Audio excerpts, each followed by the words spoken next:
You would think that after all this time, and after all the peculiar things that have happened in uh, Castle Rock and Derry, you'd think that all these people would, like, notice shit, you know? You'd think that somebody would, realize that some supernatural tomfoolery is happening. You see, I would say that the only problem with Needful Things is that in the beginning, we are introduced right off the bat with a lot of characters. And if you, like myself, for example, if you haven't read books like The Dark Half or Cujo, for example, you will have absolutely no idea who any of these characters are, and you also will have no idea what all of these mentions are.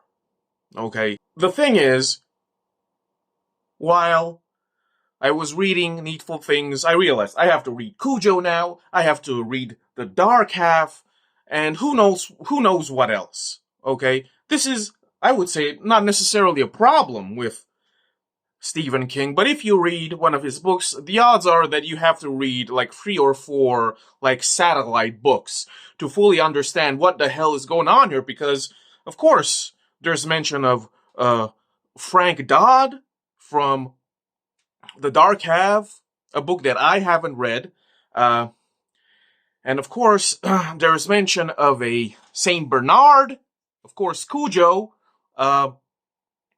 At the time I was reading this, I had no idea about, the plot of Cujo, and it took me a while to kind of sort of understand who the hell these characters were. Okay, this in particular I found very difficult, is that I just couldn't distinguish between all of these characters that are mentioned, like 20 characters in like the first 5 pages. Okay? And I would say this is a good writing advice for not even just aspiring writers, but for writers in general. You just don't start off your novel by introducing, a pantheon of characters. Okay? It's just you're going to confuse your reader. Okay? That's the general sensation that I had when I began reading Needful Things. I was just confused. I was like, who the hell is let me let me find some of these characters here. Reverend Willie, Father Brigham, and all sorts of other characters.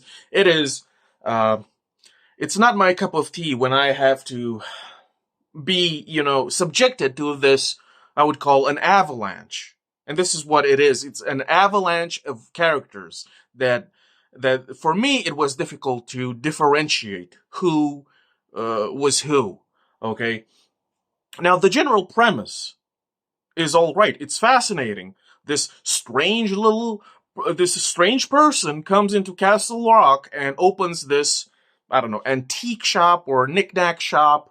Mr. Leland Gaunt, he's peculiar, he's a refined gentleman, and he has a special item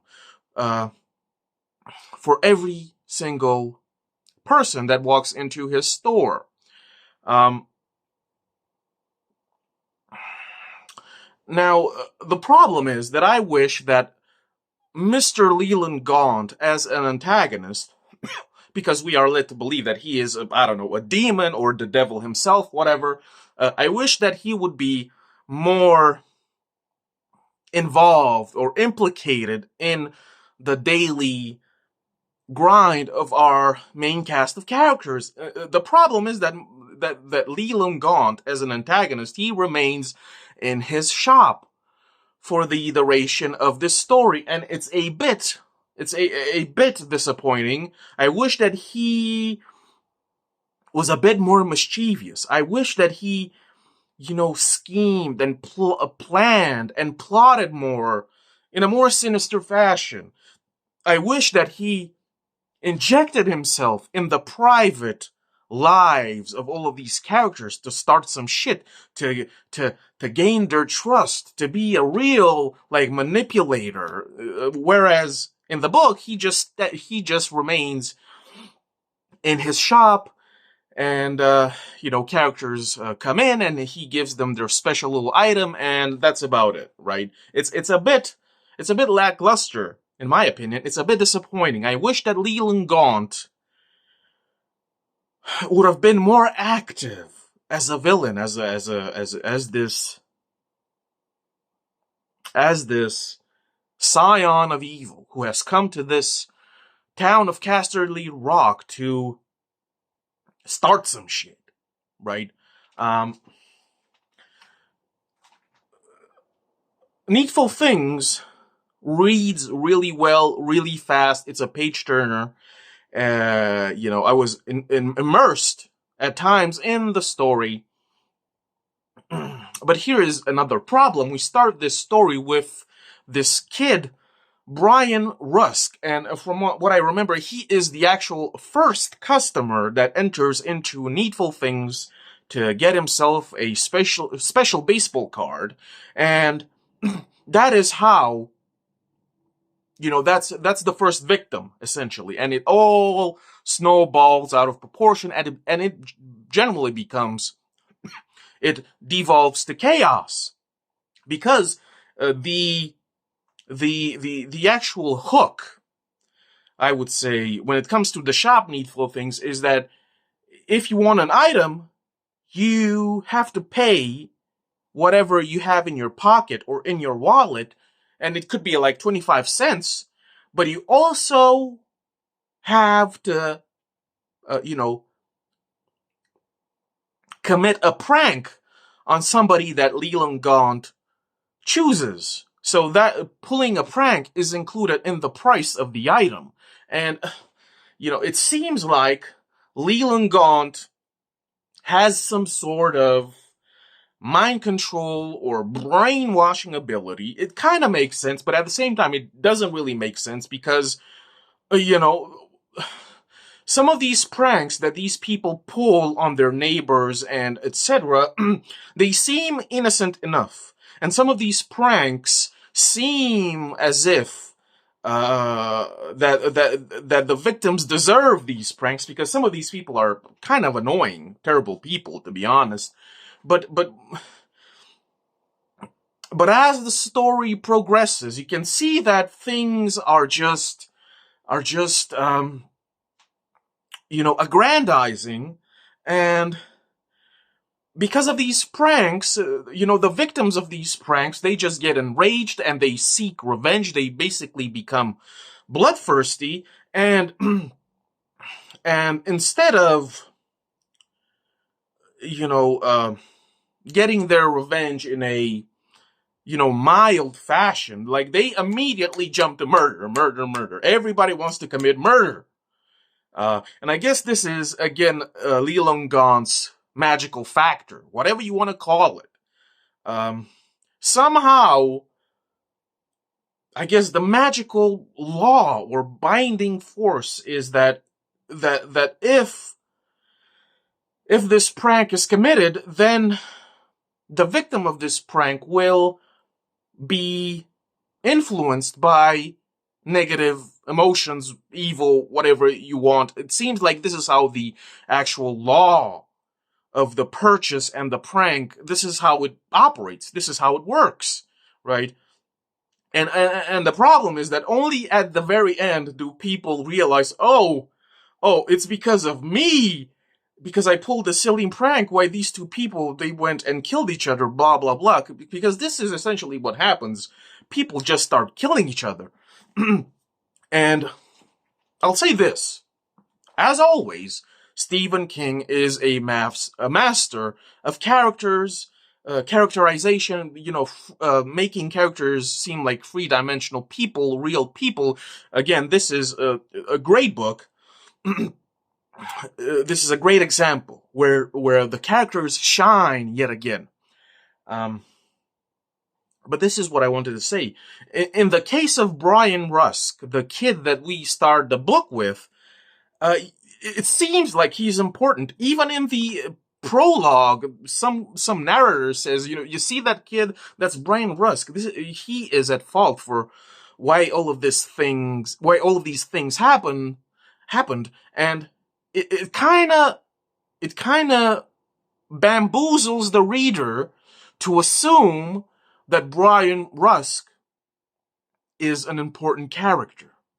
And and this is certainly what I thought. I thought that Brian Rusk would be our protagonist, and he would also be sort of our hero. Essentially, I thought that Brian Rusk would have a major role to play in this book. And as it turns out, I really couldn't predict this, but Brian Rusk is basically not that important. He is inconsequential, irrelevant even, I would say. He goes to the shop. He is the first customer of Needful Things. He pulls his prank, which leads to the first murder in Castle Rock because of his prank, and that is essentially his role. After that, even though we still follow him around, his role is over. It's concluded. And that, to me, is a bit of a disappointment. I don't know why this happened, essentially, because I thought that this kid was special. Maybe he had a bit of shining, right? But not really. Very, very disappointing. The actual protagonist, if you want to point towards a protagonist, is, of course, Sheriff Alan, was it Pronghorn, whatever. Okay? And it seems to me that Sheriff Alan, that Sheriff Alan Panghorn, or whatever his name is, it seems to me that out of all of these characters, it seems to me that he is the one that has a bit of shining left. Or he has a bit of shining, right? and it's not just his, intuition as a member of law enforcement. His intuition and his sense of observation, his observational skills, and his deductive skills seems to be a bit higher than, the norm, right? Which leads me to believe that he has the shining. And what I find fascinating about his character is that he didn't really have these skills until his wife and one of his sons die in a tragic car accident. It seems that the trauma of that accident of losing his wife and his son, it seems that was the event that actually awakened or activated his shining to a certain degree. And this is another thing that Stephen King does in this book that I'm just not a big fan of, which is this ambiguity, this vagueness in regards to the accident that claimed the lives of Sheriff Allen's wife and son. He has only one son left. Because the circumstances of the accident is a bit strange, convoluted, mysterious. We don't really know because there are some things that just don't make sense.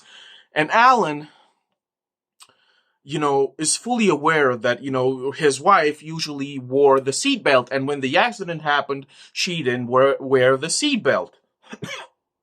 Right?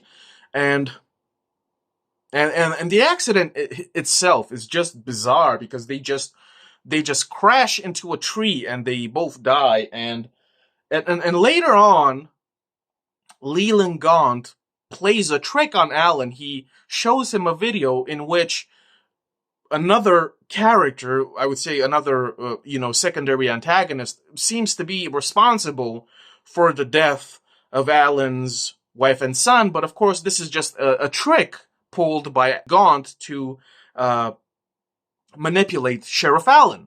So we don't really know what happened. We don't really know the circumstances of the accident. But to me, it seems obvious that the accident itself is the event that activated or awakened the shining in Sheriff Alan Panghorn. Okay? And I wish that Stephen King would have developed this bizarre accident a little bit more. It seems like this accident and the wife and the son, their deaths seems to be like just something, where it should be monumental to Sheriff Allen's character. It's just something that happened so that he has some trauma. Whereas it should have been, it should have been way more significant, way more, it should have been way more investigated. We needed more details. I needed more details, right? And another thing, there's another character here. It's actually Sheriff Allen's, I don't know, girlfriend. She is, what's her name? Polly Chambers or something like that. Polly Chambers, when she was younger, she had a kid, and her kid died in mysterious circumstances. It seemed to be a fire. So the babysitter was high, and she fell asleep, and the cigarette fell down and lit something, and that's how the baby died. And this, again, is what Stephen King does. It's a bit mysterious. It's a bit convoluted. It's a bit of a mystery. You don't really know what happens. To me, while I was reading all of these things, the accident and Polly's baby dying, I thought, is this like Leland Gaunt, like traumatizing these people so that they would buy his goodies in the future or whatever? But no, it's not. It's just something that's vague. Right. It's vague. It's not really touched upon in detail. And it seems like the conclusion to these two tragedies that have traumatized these two characters is that they were just accidents. They just random chance, happenstance. And they're just shoved aside. After 500 pages of reading about these terrible tragedies, they were just something that happened. And they had no underlying purpose or underlying conditions. It doesn't seem like they were premeditated in any way. They were just things that happened. If they were just things that happened by chance, then why is it written in such a way that it seems mysterious, and even it seems to be done by a criminal hand? It's a bit of a cock tease, really. Blue balling. Another little problem is, you see, the first two characters that kill each other, it is a character called Nettie. She's a bit crazy, and another character called Wilma, and she's fucking mean as shit. And because of Brian Rusk's prank, these two characters are the first who kill each other because of rage and, seeking revenge, blah, blah, blah. These are the two characters that first engage in mortal combat, and they kill one another. And I thought, okay, this is the moment where things will go crazy, where the plot just will explode, and we won't have a single second of peace and quiet. It isn't so, and because Stephen King breaks the rhythm, this first main event that happens when these two characters kill one another is a peak. It's an apogee. We should have rode that wave all the way to the bank. It should have continued. It should have been chaos. It should have been mayhem, pandemonium. Okay, but yet Stephen King stops. These two characters kill each other. They die. The police come, they investigate, and then the plot continues in a normal fashion. People keep going to Needful things and buying their silly merchandise, and the rhythm is gone. The peak, the apogee, and even the excitement has died. To me, that's a mistake. Stephen King should have continued. And this is a pattern that repeats because there are another 2 or 3 incidents or events where characters just they kill each other, or they pull serious pranks, and they confront each other, and they have killing intent. And you think, okay, this will be the moment where things really go crazy. But it isn't so. It isn't so. It doesn't reach a peak. It just falls flat, and then we return to the status quo, to normality. And every time we lose that momentum, I'm a big fan of, if you're gonna have a big moment in the plot, then you have to ride that wave. You have to milk that wave for everything that it's worth. You can't just have it for a millisecond, for a fraction of the second, and then return to normal. It's a bit bizarre, right? It kind of makes me, confused almost, right? But we get our moment, I would say, in the last 100 pages or so. That is when things finally reach an apogee, and Stephen King follows finally, and we ride the wave, and it's nothing but chaos and pandemonium, and people are just losing their minds in this little town, and it's just a murder fest. Because this is the thing that Stephen King captures so perfectly, is that in these little towns, everybody knows everybody. Everybody, engages in gossip. Everybody knows everybody else's dirty laundry.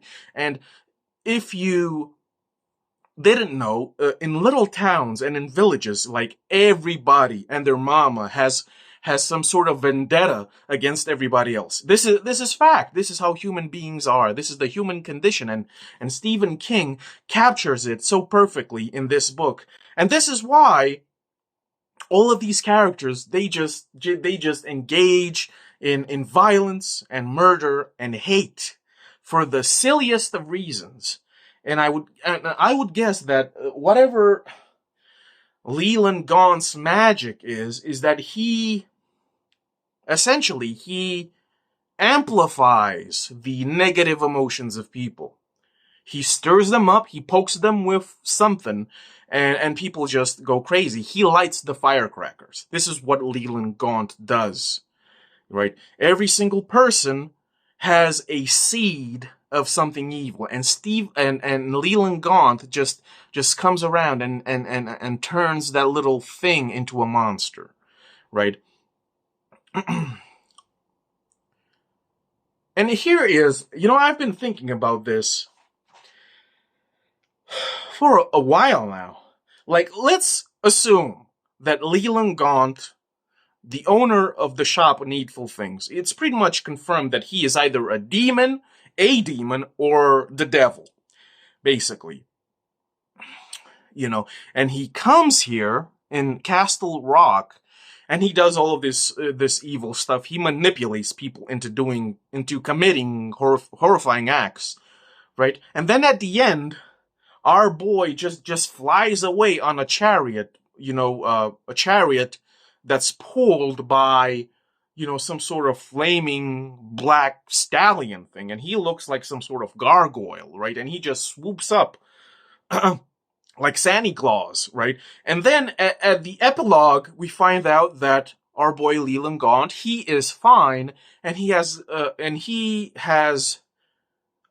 gone to, I don't know, another state, another town, somewhere, and he has opened another shop that sells the special items for people, but it has a different name now. So I'm thinking,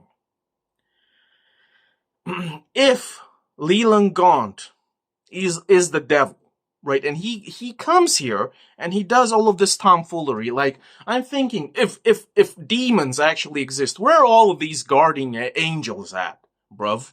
Where are all of these guardian angels? Because it seems like in Stephen King's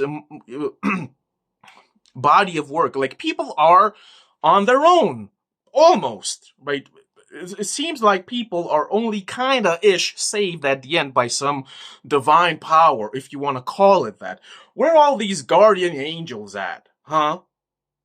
If Leland Gaunt is a devil or the devil, then that means that the opposite, the good, let's call them the acolytes of good, must be around, and it seems to me like they're sleeping on the job, almost. Right? Things like Leland Gaunt and Pennywise the Clown just come into town and do their stuff. Sometimes for centuries, decades, like Pennywise, and no force of good that's supernatural comes along and say, hey, yo, you better watch yourself. Well, because, right, it doesn't happen. People are on their own. And listen, this is a problem. Just like with The Stand, Stephen King pulls out an ending, or I would say a MacGuffin, that I just don't understand how this was possible, right? I remember what it was like reading the finale of The Stand, that big-ass book, and I was just like, the literal hand of God comes down, descends, being engulfed in pure white light and just saves the day. And I was just like, there's just no way this is possible. And in Needful Things, Sheriff Alan Panghorn, literally pulls out of his ass the divine pure light of God. Literally. And I'm reading this book and this ending, and I'm just like, I'm reading this and I'm just like, did I miss something? How did this happen? What are the steps that have led to this? There are no allusions to any of this. It doesn't seem like Alan Panghorn is even really religious. He doesn't seem to have any faith, not really, because, especially because his wife and son died.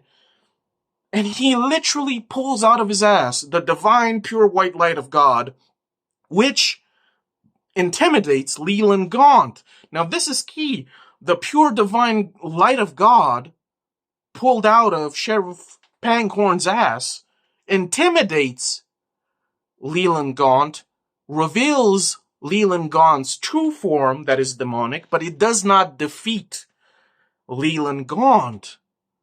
And I'm just like, what are the implications of this? You're telling me the divine pure light of God doesn't have what it takes to defeat this little demon creature, hobgoblin, and his little shop? Like, huh? Right?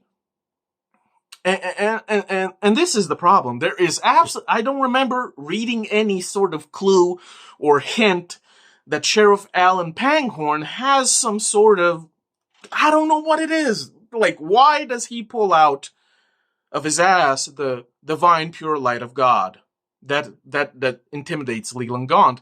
Because, as we have discussed previously, Sheriff Alan Panghorn, he, to me, has a bit of shining. He has some sort of intuition, a vision beyond vision. His observational and deductive skills are a bit superior to most people. The Shining has various forms, right? And Sheriff Alan Panghorn, he engaged, his hobby, if you want to call it that, his hobby is to perform these little magic tricks with coins, pulling coins, doing, all sorts of shapes of shadows on the wall.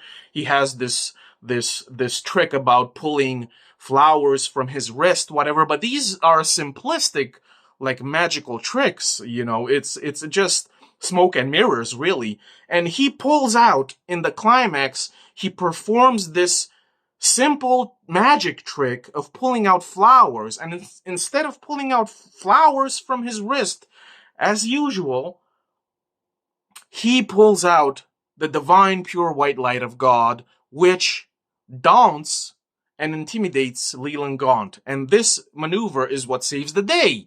And I'm just like, how did this happen? You can't just, okay, listen. Of course, it has to happen for the sake of plot convenience, obviously. But I'm just in the story, in the actual narration, in the prose. I don't think there is any sort of clue or a hint for this to be logical. And I was thinking about this. What might be the motive? Is this Stephen King being lazy? Like he was lazy at the end of The Stand and just made something happen? Or could this be the reason? Could this be that since Sheriff Alan Pangborn has The Shining, obviously, in that climax where, it's essentially life or death. The only explanation is that in that moment, his shining was attuned, his shining peaked for a second, and that is how he manifested whatever that rainbow divine light was. This is the only explanation that I can find to be at least a bit probable, feasible, right? Otherwise, it's just an ass pull, just like in The Stand. And nobody can tell me any different. Okay? And, pretty much, evil gets to get away with it, and evil gets to claim more victims in another town. And it's, I would say that this ending or epilogue in particular makes me think, just in this universe, like, it seems like evil is actually winning, huh? It seems like, whatever the good is, the good isn't really particularly involved, like, on the field. Like, evil is on the field, prowling, stalking, haunting, being creepers.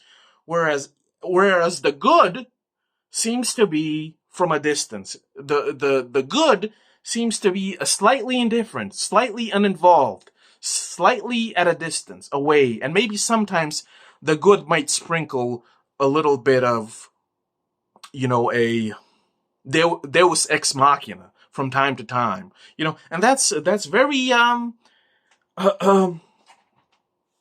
that's demoralizing in a way, right?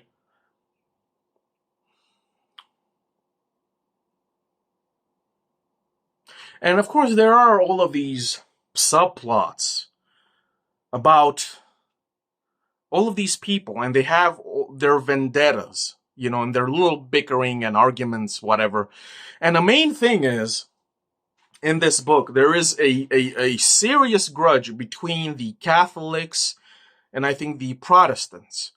And you think, oh boy, this is gonna be some serious shit. This religious struggle for supremacy, the believers and the worshippers engaging in another crusade. And it's silly. In the book, it's silly. Every time these religious people bicker with one another, I'm just like, I'm rolling my eyes. It's so silly. It's so goofy. It's so cringe. Right? And this is, I don't know if it's just another ass pull. But at the climax, these religious people, the Catholics and the Protestants, they genuinely engage in a battle royale to see who will be the last one standing. And it's the most vicious, just brutal, raw. It's fisticuffs. It's me picking up rock and bashing your brains in. This is what happens. So vicious, so rabid, so feral. And at the end, when Leland Gaunt leaves, all of these people, these religious maniacs, they just wake up and they're just like, oh, whoopsie. We did an oopsie, guys, and they just help each other. The people, the survivors, they just help each other, And the leaders of these two factions are, Reverend Willie and Father Brigham, and these two fucking hate each other, and they just want to kill each other. And after trying to kill each other for so long, at the climax, they just pick each other up, and they just walk away hand in hand. Whoopsie! We made a mistake, and I'm just like, bro, what is this? And you could say that maybe it's Leland Gaunt's evil influence dissipating. I can accept that, but it's still bullshit. It's still bullshit, okay? In conclusion, Needful Things by Stephen King. It was a pretty good read. I wish certain parts were done different. Some parts, some pieces could have been improved upon. They certainly should have been changed. Okay? But that's about it. If you want to support your boy, if you enjoyed this content, I got a few books of my own on Amazon. The link will be down below. Thanks for watching. Keep on reading good books, and see ya.